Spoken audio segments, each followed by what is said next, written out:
A prosím tě, Marku, Ano? já jsem slyšela, že jsi taky výborným sportovcem a že jsi dokonce získal 2 zlaté medaile ve Vídni.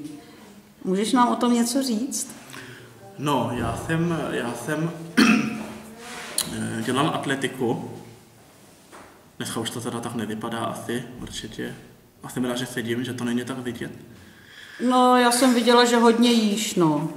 Tak prostě je to na tobě trošku vidět, ale není to zas tak hrozné. Ale sedím naštěstí, takže ta kamera snad není tak hloupá. Že... Ne, kamera nevidí tvoje bříško. Takže já jsem dělal atletiku, no a dělal jsem to takovým způsobem, že běhal jsem vždycky s vodičem, traserem.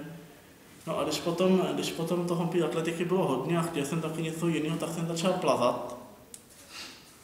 Dneska už jenom teda plavu, protože jsem dostal nějaké astmatické problémy a tomu by při každém zadechání, dokonce jsem se rozkašlal. Tak co, Marku, půjdeš do vody? Marku! Aha, to nevím, já jsem Marku! Ano? Běž do vody! Můžu, jo? No? Můžeš, on za tě tam bude jistit. Tak ale chci být hvězdou filmu, to je možná zaručeno. Budeš hvězdou filmu, ano. Výborně. A teďka plav směrem k Honzovi. No. Honzo? No? Zdravím tě. No? Plav k němu. Ty vylezeš ven. Je. Tam nedoplave. Ty jsi neplaval za Honzou? Prosím? Ty jsi neplaval za Já Honzou? za ním poplavu, počkej. Ale aby ho slyšel, právě. Aby ho slyšel. Honzo? Jsi pořádně. Honzo nahlas, nemá sluchátka. Ty jo. Mě. Rovně. Buď rovně. Tak, ještě kus. Ty jo, dobrý, Marku, dobrý. Tak, tady je takový rantlík, na něm sedím.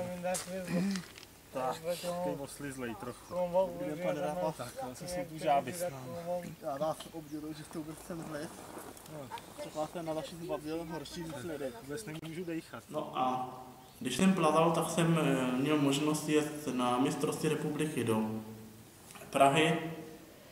Pak jsem se dostal do Vídně na závody mistrovství Evropy, ale bohužel tam tenkrát nebyla Český svaz rachozy s postiženým sportovcům, nebyl schopen vyporazit průvodce. Už vůbec mi tu cestu zaplatit, takže jsem teda jel s mamkou a cestu jsme se taky zaplatili sami. Nicméně vyhrál jsem tam teda 2 medaile zlatý. Pak jsem se zúčastnil dalšího mistrovství republiky a bylo mi slíbeno, že ještě že pojedu s jednou kolegyní do Portugalska, že se tam koná nějaký mezinárodní přebor, nevím, jestli to bylo mistrovství Evropy, světa, nebo jestli to bylo nějaký takový jenom, myslím, že mistrovství Evropy, mám pocit.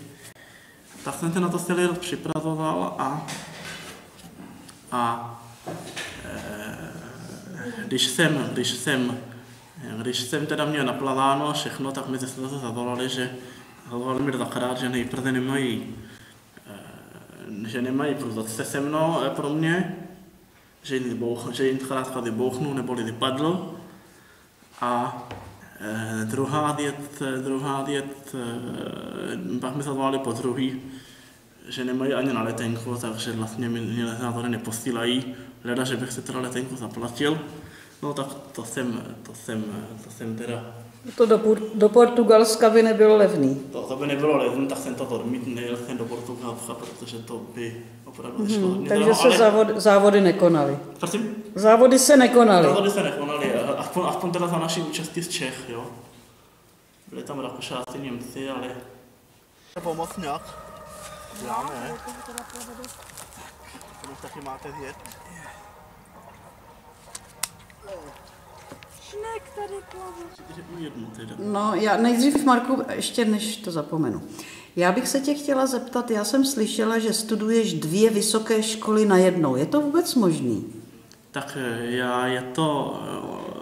ono to není až tak 2 najednou, jako úplně současně.